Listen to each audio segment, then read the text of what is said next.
My name is Andy, and this is the most magical podcast on earth. When I'm not on holiday at Walt Disney World, I'm planning a holiday to Disney. And when I'm not planning a holiday to Disney, I'm talking about Disney with other UK fans like me who make the trip to Orlando and the House of the Mouse. So if Donald is your number one, then this is the podcast for you. Or maybe you're the Disney novice just thinking about or planning that first ever trip to Walt Disney World, and you think that It's a Small World is actually just too big for you to handle.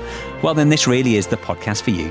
Each episode, I'll be chatting to other Disney superfans from around the UK to share their memories of their magical times. And this week, Jenny gives us a big top money-saving tip for your holiday that you might not know about. We're a family of 5, so that's a huge discount on top of the whole package. It's brilliant.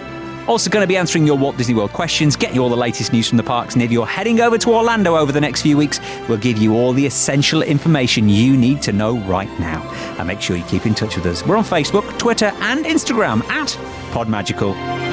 This is the most magical podcast on earth as part of the Secret Recordings Network. Thank you for your questions that have been coming over. If you're feeling very festive at home now and you've been looking at some of the Disney vlogs, or you've been having a look at my Instagram story from Disney World at the moment, and you're thinking, oh, I'd love to go there for Christmas, then maybe next year it could be on the cards. That's what Florence is planning. She's planning a trip to Walt Disney World before Christmas and says, Andy, what are the best Christmas things to do? Other than the obvious Christmas parties, what are the super fun things that people might not know about? I would say Disney Springs is a great place to head to. They got the Christmas tree trail, which is all around Disney Springs at the minute. Over the last few years, they've had all the Christmas trees in one place. So there's been like dozens of particularly decorated Christmas trees, each one with a different theme that you can walk through.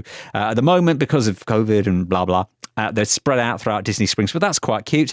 Obviously, the resorts have got their gingerbread displays, the very famous one at Grand Floridian, which is actually so big that it's actually a shop and you can go in and buy gingerbread. And also the Yacht and Beach Club. The Beach Club has got like a gingerbread carousel. So have a look at the resort. Every resort has got a massive Christmas tree as well. So just walk around the resorts, see how they're decorated. There is so much to take in over Christmas.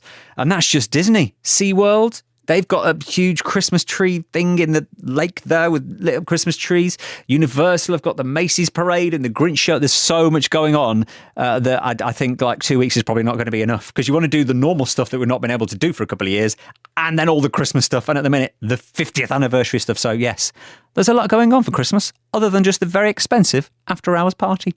Any questions? Then you can drop me a message. Facebook, Twitter, Instagram. PodMagical is where we are. Same place to go if you'd like to be a podcast guest. We're looking for podcast guests for the new year, for next year. So maybe if you go in early 2022, you want to get on when you get back, do let us know. Facebook, Twitter, Instagram. PodMagical. Drop me a message. That's what Jenny did. So it's the question we start with that everybody always hates to answer because there's so much to say. But why do you love Walt Disney World, Jenny? Oh my goodness, where to begin? Okay, so for us, Walt Disney World is such an escapism from our military lifestyle. Because, so being part of a military family, honestly, it's really challenging for children. So we first booked when the military life, it'd become a little overwhelming, let's say. Yeah. And we just felt we needed to do something unbelievably magical for the kids. And that is when we discovered that once you're inside the Disney bubble, it genuinely feels like another universe. Mm-hmm. It's just such a life tonic, which easily becomes addictive, might I add. Yeah. And it's just, when you're there, Disney treat military members with such respect. Honestly, it's really heartwarming to experience. It's just, it's indescribable. It's wonderful. So that is why I think we love it so much. It's really dear to us. I often notice when I go to any of the theme parks in Orlando, there's a real respect, particularly for anybody who served on the American side. So is it the same for anybody from the UK as well, if you've served in over here? You still get that level of respect? Oh, absolutely, because I love a bargain. So every time I know. So every time we go for any dine-in or any of the Disney restaurants that we haven't sort of included in any previous dine-in packages we've had, I'll always ask, do you offer military discount? And they go above and beyond. They're like, absolutely we do. They'll often bring out free little desserts for the children, as well as adding discount. My husband's been saluted while we've been talking to someone about the military. Yeah. They honestly, they really treat you exactly the same. as if you served over there. They're unbelievable. I think, Jenny, if that was me, if I was you and somebody saluted your husband, I think I'd start crying. I would definitely cry. Really overwhelming. I'm not going to lie, I've definitely cried. And they thank you. They thank all of you. They thank the kids. They thank you for their service, for protecting our own country, their country. Yeah. Honestly, it's really overwhelming. It's an experience and a half. It's lovely. I suppose for the UK and America, there is that real bond that we have anyway, isn't it? So we're part of the same team, if you like. Oh, yeah, absolutely. Yeah, complete allies. And it's magical because you can see it and you feel it. It's a feeling I can't really describe. And I know other military families have been and they felt exactly the same. It's really, really warming. It's lovely. So if you want those military discounts, what do you need to take with you? Do you need to show any kind of ID or anything? You do, yeah. So always make sure you've got your military ID. It doesn't matter if it's British, some are serving from Britain but in the US and they'll have a separate card.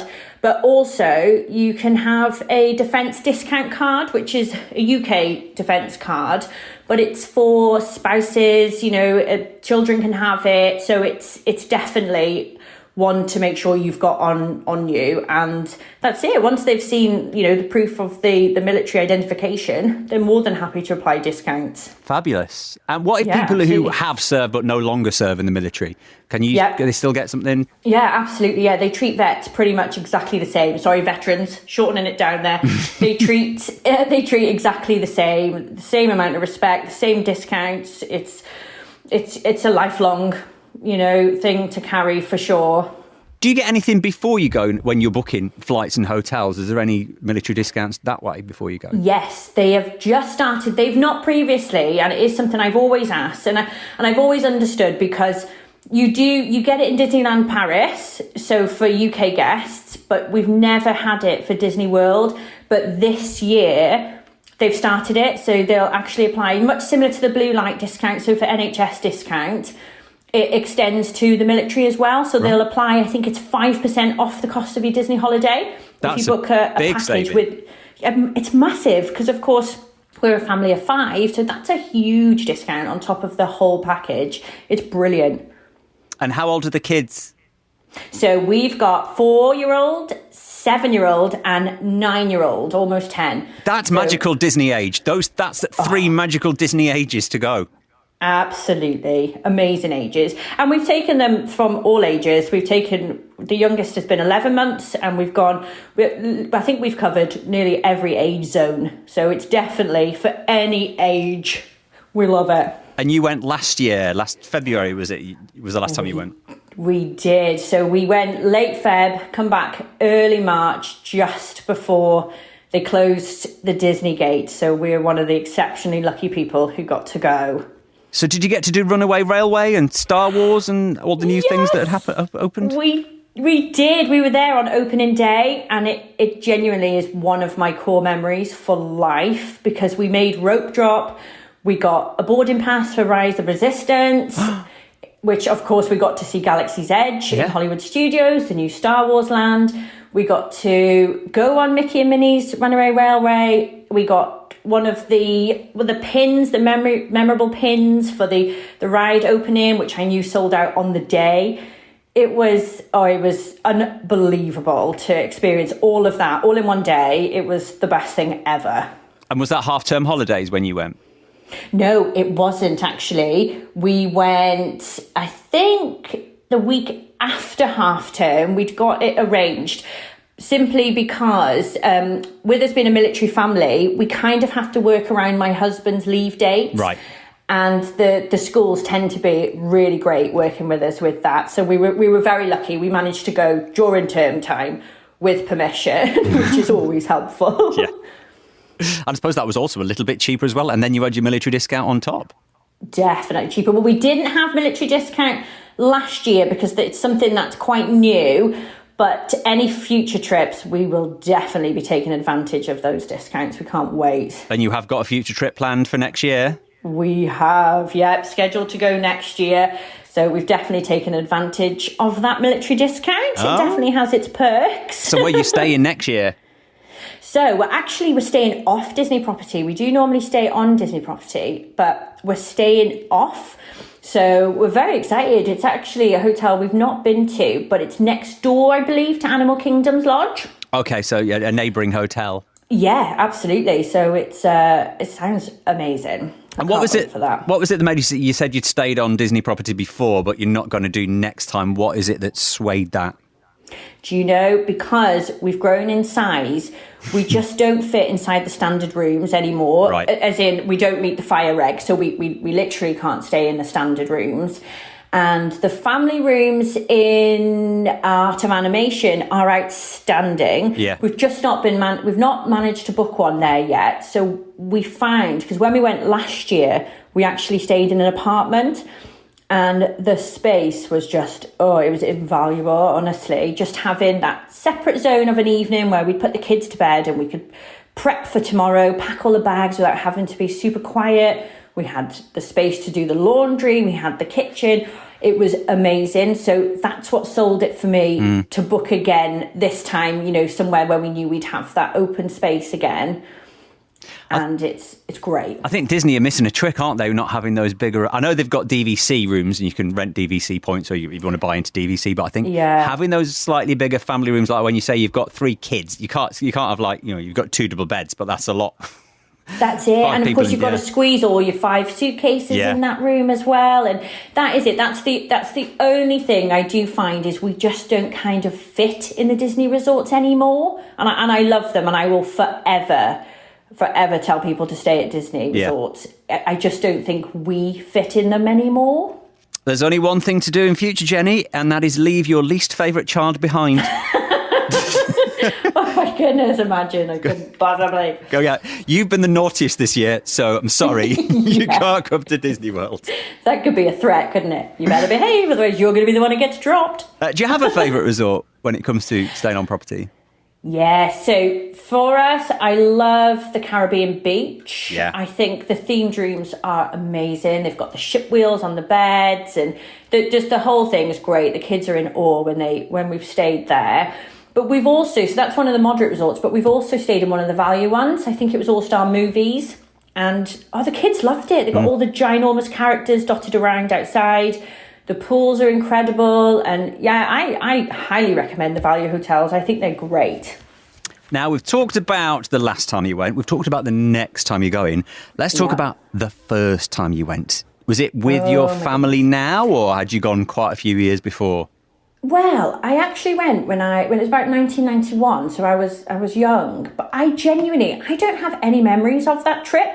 So for me, all my Disney World first, all my memories are from 2016 when we first went as a family with the kids. Yeah.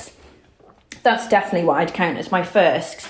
It's odd. I just don't recall anything from my older brother and sister do from when we were little, but I definitely don't. So I don't know what went wrong there. How old were you? Were you really, really little?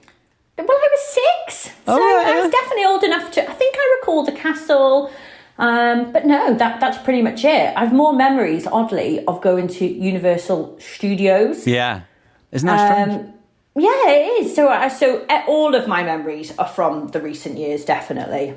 And of those memories, have you got a particular favourite? Oh, my goodness, yeah. So definitely one of the most very significant core memories I've got is we were at the firework dessert party at the Tomorrowland Terrace in Magic Kingdom. So it's an add-on experience, but I highly recommend it. Yeah. And it's unbelievable. The views you get of the castle and the fireworks, they're amazing. But our eldest daughter, so she was only 4 at the time, so she's almost 10 now, but she was 4 at the time, and she turned and said to us that dreams really do come true. Oh my gosh, that was it. I was gone. Gone again.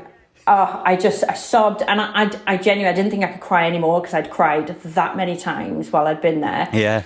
And even my husband got all emotional. He got choked up, and I knew then that we'd found like paradise, if you like. It was the most magical moment. My heart literally skipped a beat. So that for sure is my favourite memory. And last year's trip, I've got to say, it's a very close second place memory when, as I said earlier, we were there for the opening of Mickey and Minnie's Runaway Railway. that's a brilliant memory. It's one of my favourites, definitely. And like you say, living in a military life throughout the rest of the year, it is completely the opposite, a real escape. Yeah, that's it, exactly that. And we often get, why did you go so many times, and are you not bored of it? And the standard questions I think non-Disney people ask. And for us, it's really difficult to put into words if you've not kind of experienced the lifestyle, a little different, where you're moving around and we have to move the kids through different schools, and it's a lot for them. So to see their faces in like pure joy, it's priceless. It's those are the memories that will stay with us forever, literally forever. I suppose for them that's the constant, isn't it? It's like going back to Walt Disney World. It's kind of like something comforting and familiar, really, I suppose. Yeah, definitely. And they know if Dad's going away, they know when he gets back, Mum's going to book Disney. They're eager for Dad to go away. What are your favourite attractions? Oh, right. Okay. So favourite attraction definitely has to be, it was Happily Ever After, which, I know, shed a tear, which was the nighttime spectacular, of course, at Magic Kingdom. It's the world, oh my God, I can't even describe it. It's the castle projection show with fireworks. Never seen anything quite like it, nor will we see it again. I love that. And parade, definitely love the Festival of Fantasy Parade at Magic Kingdom. It's just awesome. Absolutely love that. And, what would I say is my favourite show? Well, I don't really think it counts as a show. It feels like a show. But it is the ride, I think it's a ride, The Enchanted Tales with Belle. And it feels like a show because it's... Yeah. When you walk through and the children get picked to be characters in this little tiny show that flows through different rooms, and then eventually you get to meet Belle, and it's just amazing. And our daughter had got picked to be Chip and Mrs. Potts in different trips, so it was just that moment, every parent sitting thinking, oh my goodness, please pick my child. I thankfully was one of the ones whose kid got picked, so there was no tears afterwards. That is definitely one of my favourite. Like I said, it's classed as a ride, but honestly, it feels more like a show. Yeah. I'd say that's definitely a favourite for me. And what about the kids? What do they love to go on? Have they got rides that they like? Let's go on this first, Mum. Oh, yeah, definitely. So it's interesting to watch because over the years, of course, they've all completely changed what they like, what they don't like. But our eldest is for sure all the coasters. So she just wants to hit them all first. Yeah. Hollywood Studios is now definitely her favourite park. So it never used to be, but because of all the amazing new extras they've got there, she could spend a week there easily. So she dashes to Hollywood Studios, Tower of Terror. She loves the Rock and Roller Coaster.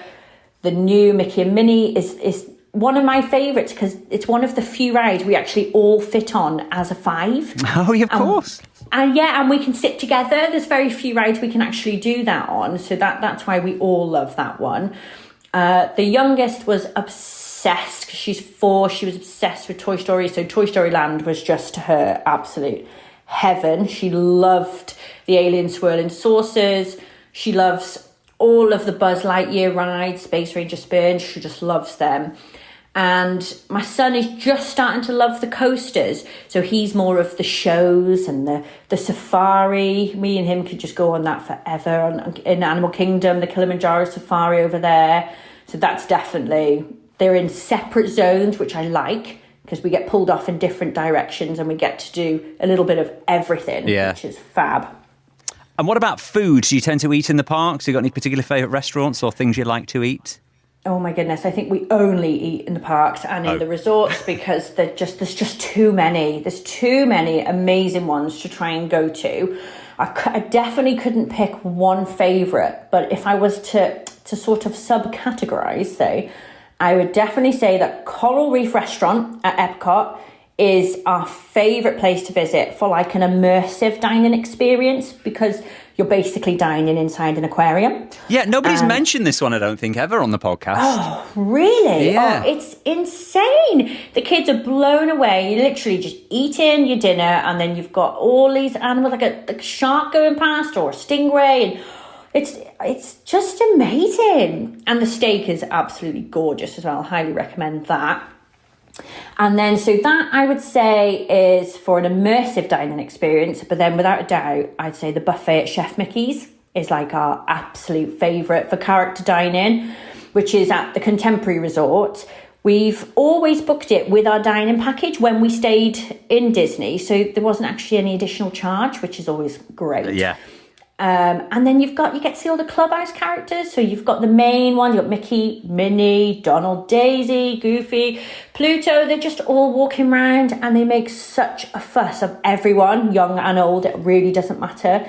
And they take time out and they hug and they'll give autographs, which is like two birds with one stone, because it means you don't have to plan in time in your itinerary to do meet and greets for all of those guests. So that's like double win. Brilliant. Yeah, absolutely. And then just lastly, I'd say for a quick service meal on the go, an absolute favourite is Casey's Corner in Magic Kingdom, where you just grab a hot dog and the location is amazing. Yeah. It's at the end of Main Street, right in front of the castle. So yeah, those are definite our go-tos for dining. And you mentioned as well, you go to Universal Studios. Anywhere else in Florida or Orlando that you ventured to? No, do you know, and we haven't actually. I've been to Universal when I was a child, but we haven't taken the kids there.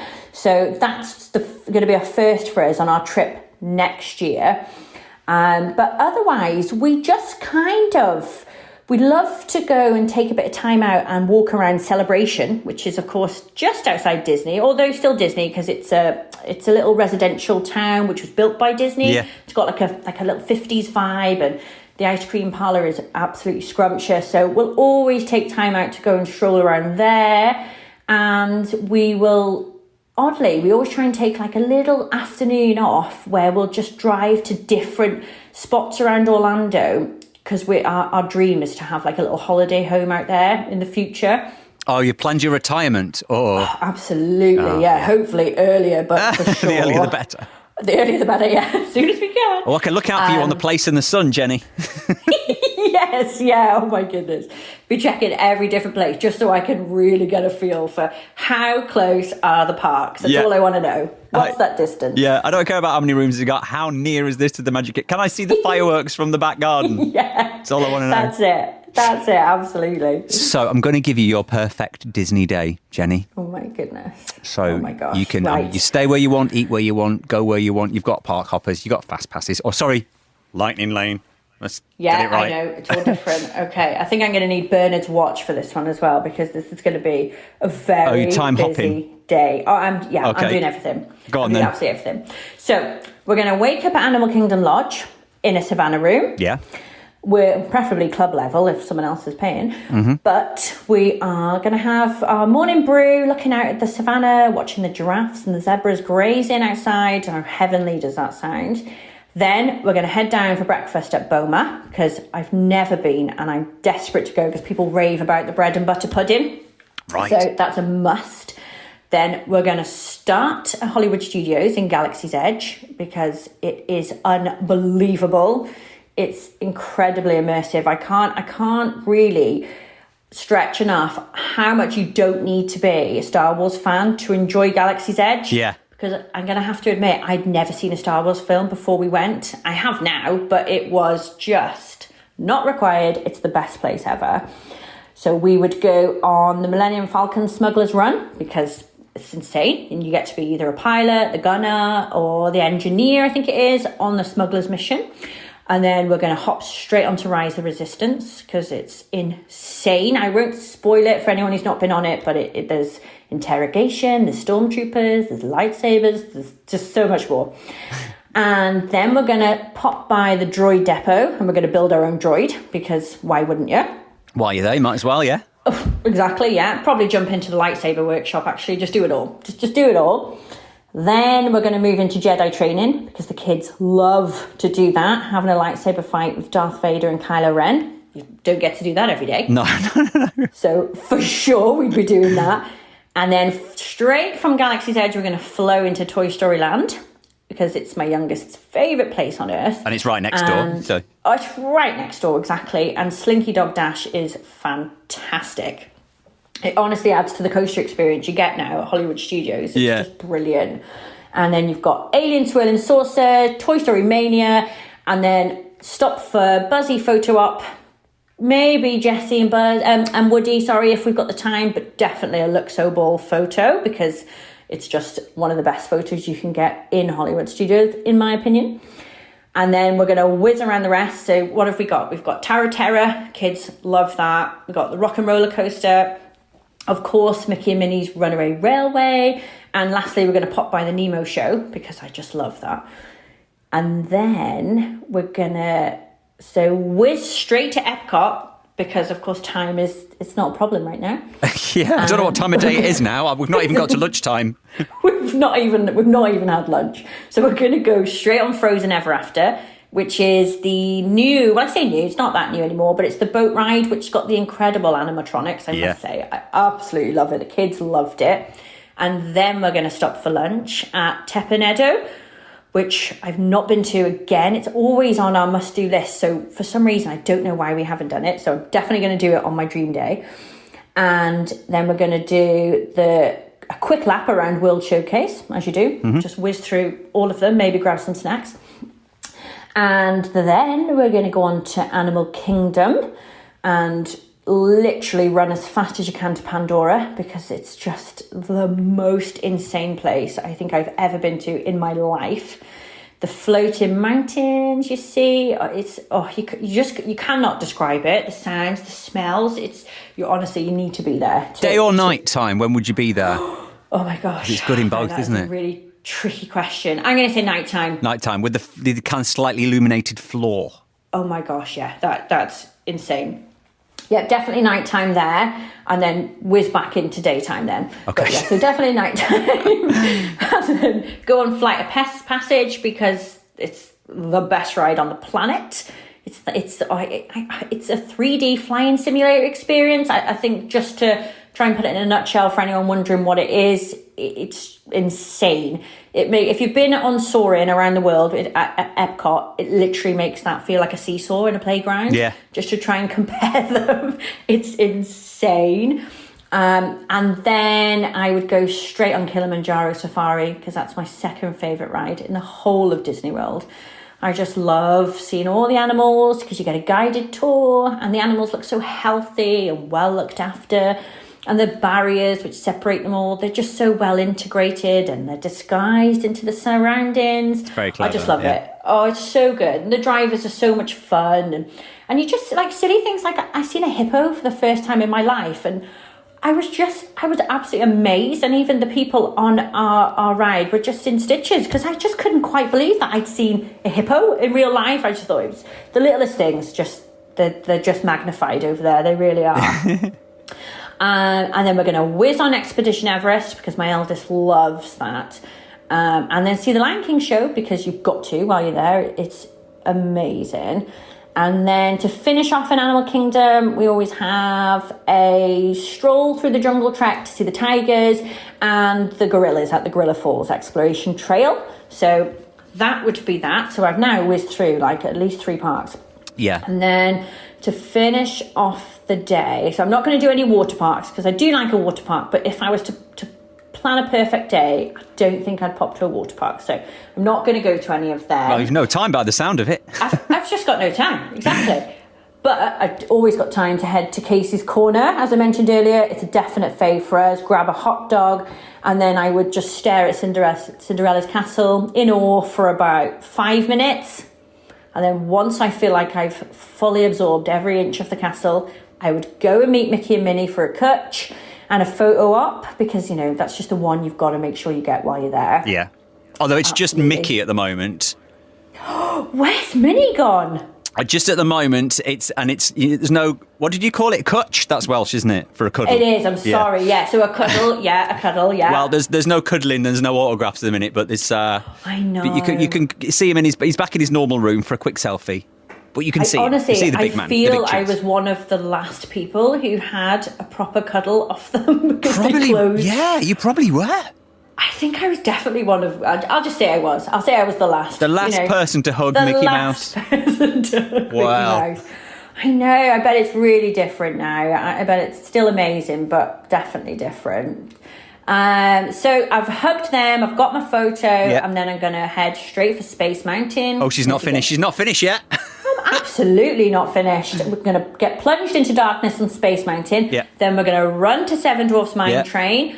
Go, of course, all the faves, Big Thunder Mountain Railroad, and then Splash Mountain, because you've got to cool down in that Floridian heat. Yeah. And I love the Mad Tea Party. My husband kind of stays off that one, but I love it. I'm the one who gets nominated to take the kids on that. Yeah, to do the spinning. And yeah, I absolutely love it. And then the funny one actually, is the one we get competitive on is Buzz Lightyear's Space Ranger spin. Right, yeah. Yes, because you've got to try and get that insanely high score by shooting your laser gun at all the targets throughout the ride. It's like a proper marital competition for us each time we go. And it's really funny because I was listening to Tom Fletcher from McFly. He was recently talking about the same ride and how he is equally as competitive as we are. But I learned from him that if you do get the top score, not only do you claim the title of a galactic hero, you actually get given a sticker. Now, this I did not know. You want that sticker? I want that sticker. So watch this space. Next time, that sticker is mine.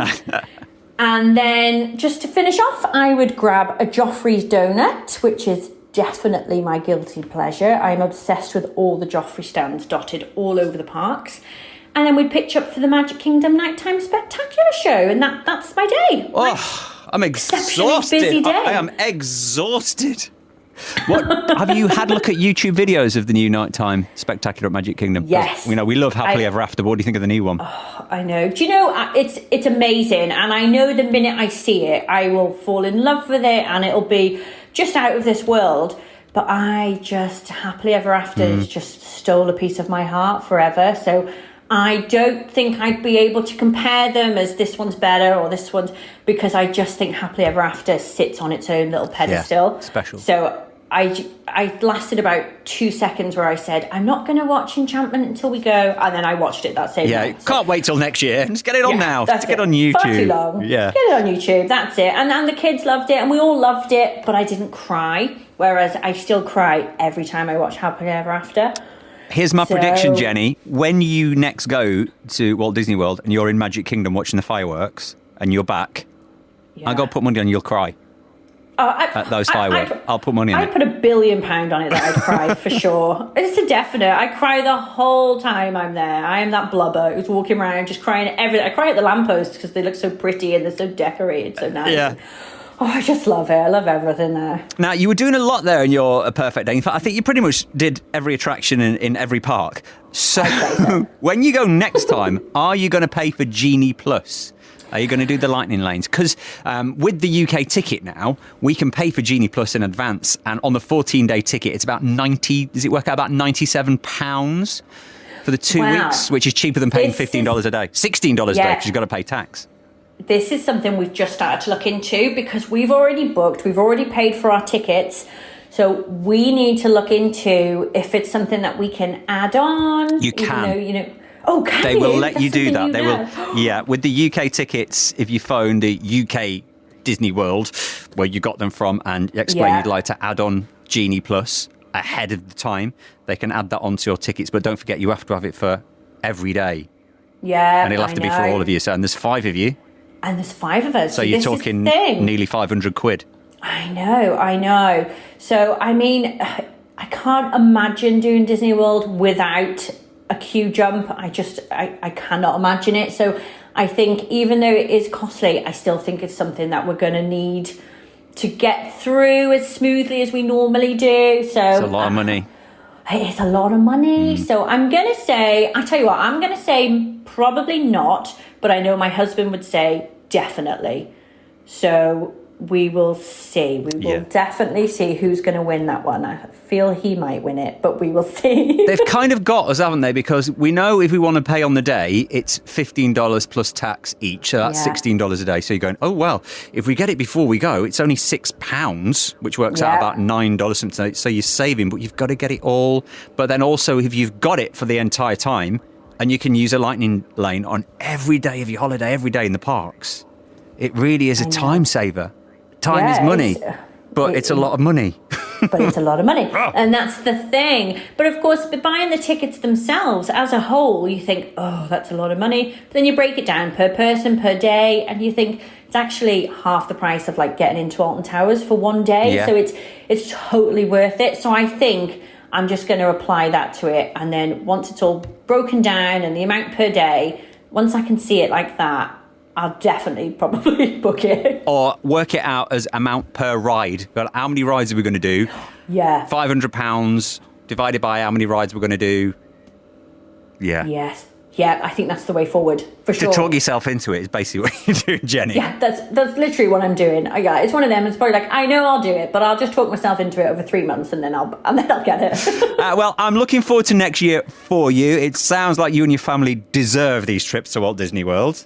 Oh, thank you. And thank you for your top tips. We love it. Top tips about military discounts.